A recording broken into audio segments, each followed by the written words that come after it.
Hey, what is going on, crypto people? Happy Saturday to each and every one of you. Listen, Flare Network, Studio, and the team, Flare Labs, and are building something that I think few people understand. I really, really do think they just don't quite get it. Yeah, it's a big deal. Listen, network has enshrined oracles, just very, very similar to the XRPL, with the DEX and the AMM being native to the XRPL. Flare's oracles, Flare Network has enshrined oracles at the layer one, native to the blockchain, if you will. You got to get it, and they have a bigger vision than most blockchains. And if you can get that, you can get what's possible. A lot of people think price. What I would say to you is, would you be happy with the FLR token in price being the same, reaching the all-time high that XRP reached, $3.84? Would you be happy with the FLR token getting to $3.84? Listen to me, my friends. The definition of vision is seeing it before the masses see it. Seeing it before the masses see it. I don't know if that'll happen this cycle. Most likely not. But do you have time to get to the next cycle? The definition of vision clearly is seeing it before the masses see it. I'm going to share something from Flare Community's YouTube channel, but I want to read this post to you from Hugo. He posted about London. He says, London was so successful as a financial capital in the late 20th century precisely because it sat between the United States and Asia. Today in crypto, an interoperability network without a fully fledged DeFi layer sitting in the middle is a huge missed economic opportunity, as it can't capture the maximum value from transactions flowing through it. Flare is building the London for crypto. And in my view, in my humble opinion, just is my take on the difference between what Ripple is doing on the XRPL and what Flare is doing on Flare Labs, Flare Foundation, whatever you want to call it, Flare Labs from CEO Hugo Filion.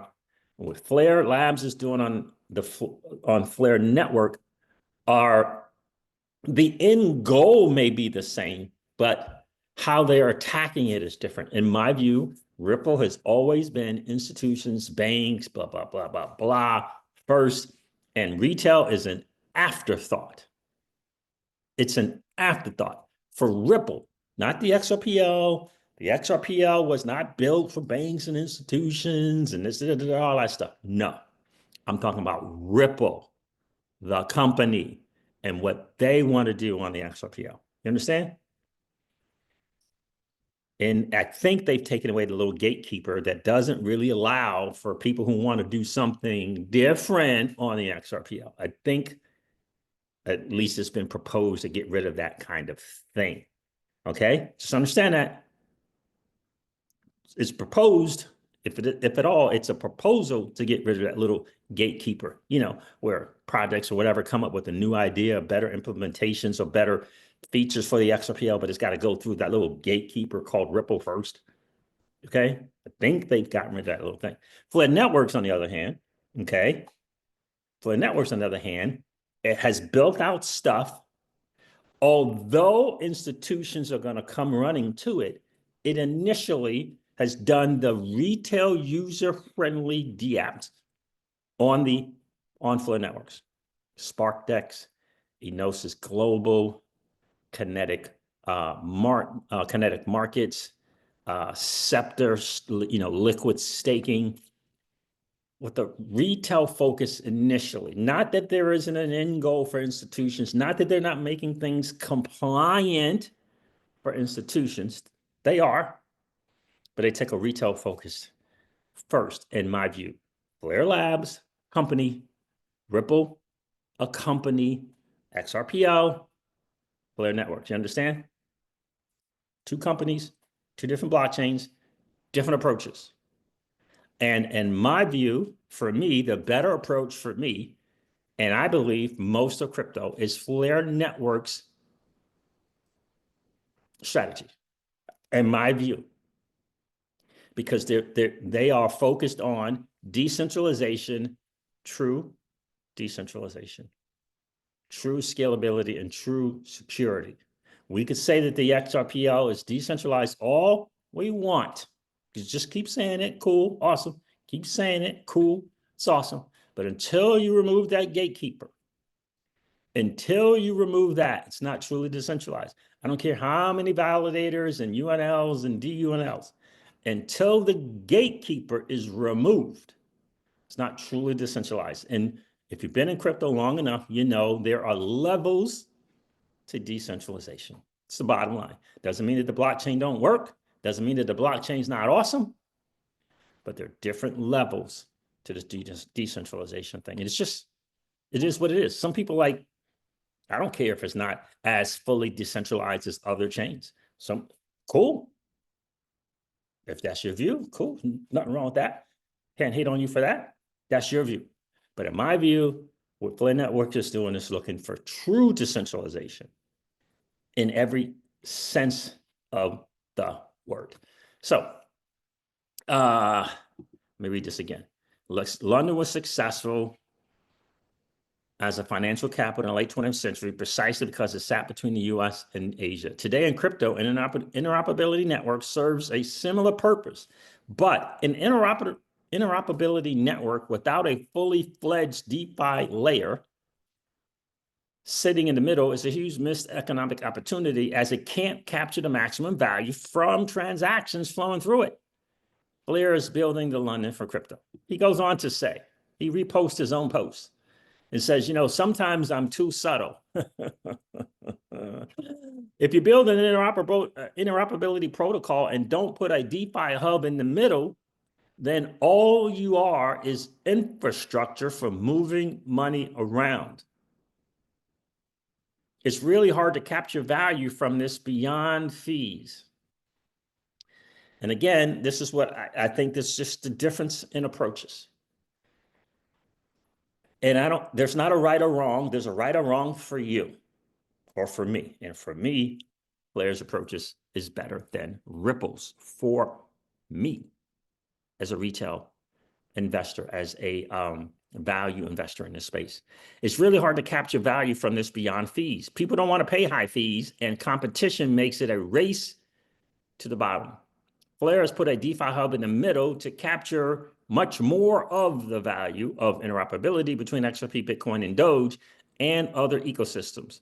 This is why over last year, we have focused hard on making sure that great DeFi protocols are built on Flare. I sit down and ask myself, what is this DeFi thing that I can use on the XRPL? It's awesome. It's minimal at best. It's just not there. It doesn't mean it's not coming. It ain't there on the XRPL. And then I get it. The XRPL EVM side chain is coming. I get it, right? So there's that. This is just my opinion, different views, different approaches to attacking the digital asset space. And for me, I prefer Ripple's, Flare Network and Hugo's approach and the team to it. That's all. Different approaches. And I prefer, for me, as a value investor in this space, I prefer Flare Network and what they are doing. And again, for you, those of you on that price thing, and nothing really is of value unless it has a price to it. Can you envision a day when the FLR token is going to be $3, $3.84, $4? Can you kind of get there? Can you see that? Take a listen to Hugo here explaining Flare 2.0. All right, Hugo, but maybe you could conclude on some of your thoughts with respect to your Flare 2.0 vision, and what are the some of the issues that you're trying to solve with Flare 2.0? Yeah, absolutely. So I think, I'd start like going back and say, why does Flare exist? Why does Flare 2.0, why is that a thing? And I think like fundamentally there's something broken with how blockchains work. There's basically 4 products, 5, a couple of products in blockchain, 5. There's staking for security, there's automated market makers, there's lending, there's perps, there's payments. Beyond that, there's like very little other real product that gets traction in blockchain. And one of the things that I've noticed is that traditional finance has way more products, way more products. I mean, for a start, they have proper options, which we don't have in blockchain. So, we've been thinking a lot about, why, I mean, if you just take out the financial part, blockchain is fundamentally an internet technology. So even in the thing that people care about for blockchains, which is finance, we only have a few products. And then if you think, well, okay, but this is an internet technology, we should be doing more with this technology that isn't just finance. Why aren't there breakthrough products in blockchain that are less financially motivated? So it's 2 core problems. One is that what exists within financial products in blockchain on chain is very limited. Secondly, there are very few really successful non-financial or less financial products in blockchain. And I think the fundamental thing that you can say about the industry is that there's a billion L2s to Ethereum. There's Solana, there's Sui, there's Aptos, there's Move, there's a whole bunch of things. And a lot of people have really focused very heavily on basically improving the ability of a chain to do more transactions. That's what Solana is. It's like basically Ethereum, reduced validator set, bigger validators, way more transactions more quickly. But that model of just basically increasing throughput, it hasn't yielded really many very interesting new products. Yeah, maybe you got pumped up fun, but it's basically a way to to financialize a following or a group of people by launching a meme coin. Meme coins essentially are a social thing where they go up if you think more people are going to buy them, and they go down if they don't have the social capital to succeed. And basically that became a cabal, and we saw what happened with that. It's not really an interesting financial product. It's basically a form of gambling. I'm really interested in financial products. So it's kind of a very long story short. It's like, okay, we've focused on throughput, great. Hasn't yielded fantastic results, to be honest with you. And what we think at Flare really matters for the next phase of blockchain and more products, and especially as institutions come in, is the ability for people to be able to express things on blockchains, expressibility. I am an entrepreneur. I have an idea. Can it be built in a decentralized way? Right. Well, today. And to me, I think that is, again, why I asked him in a previous space about his journey as a CEO, because this is what I want to know. And what's the message and the vision that he's putting out to the team? What's this message and vision that he's casting out into the digital asset space that he's sharing? What's the vision? What's the message? It's massively important. Massively important. I'm an entrepreneur. I have an idea for a financial product. Can it be built on Flare networks, right? Hugely important in my view. And again, these things are not easy to build, but they're capable. It's very much like the whole, if you will, Elon's approach to SpaceX or Tesla. Difficult stuff to come up with this product that's Tesla or this product that's SpaceX. Difficult stuff, hard to imagine. What does it take to get it done? It takes a CEO with vision, getting the right people around them, and saying, we can build this, we can make this happen. This is how I kind of liken Flare networks in my view. And it's maybe it's not a tomorrow thing. Most likely it's not. But again, the definition of vision is seeing it before the masses see it. Today, actually, if you sit and think like, can I build this product that I would like to build in blockchain, and can that product not have hugely centralized components? 90% of the time, the answer is no. And Flare 2.0 is just about converting that to a yes. There it is right there. I highly recommend you guys.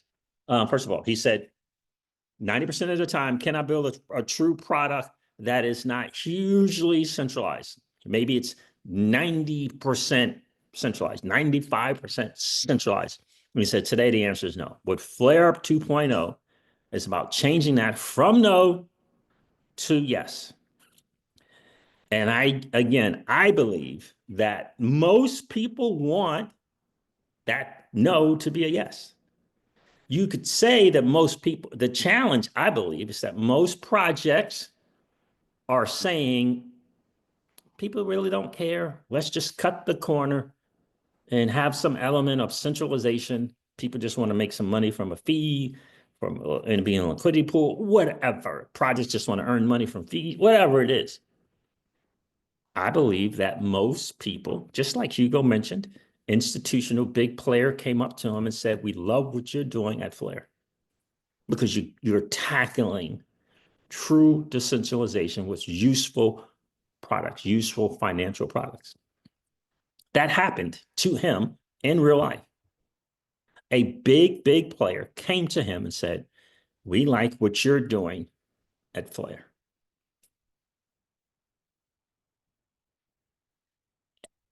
Most of the world, I think most of the people came into crypto and DeFi because they're sick and tired of the intermediaries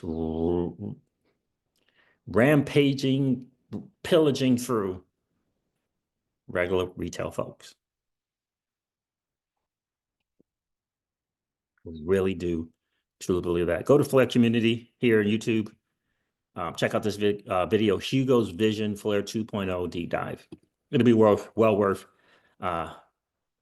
your time. It'll be well worth your time, I believe. All right, fam, there it is. This wraps up the XRP Ripple daily news in around 0 to 10 minutes. I hope that it has been of value to you. If it has, do me a favor and hit the like button. It's one of the greatest ways to support the channel, but the greatest way to support the channel is to hit that subscribe button. So if you happen to be in that 55% or so of people hanging out, listening to and watching the CryptoCeej, if you've been enjoying those hangouts, do me a favor, please consider subscribing to the channel. And don't forget to ring that notification bell, baby, so that you know whenever we go live or whenever we upload a video. I'm going to end this one like I do all my videos and remind you guys of this. Old money, yeah, they don't want you to win. But that's okay, though, because you and I, we're already winning. And I would ask you to consider this, or perhaps ponder the idea or notion of living your life permissionless. I'll talk to you guys soon. See ya. Bye.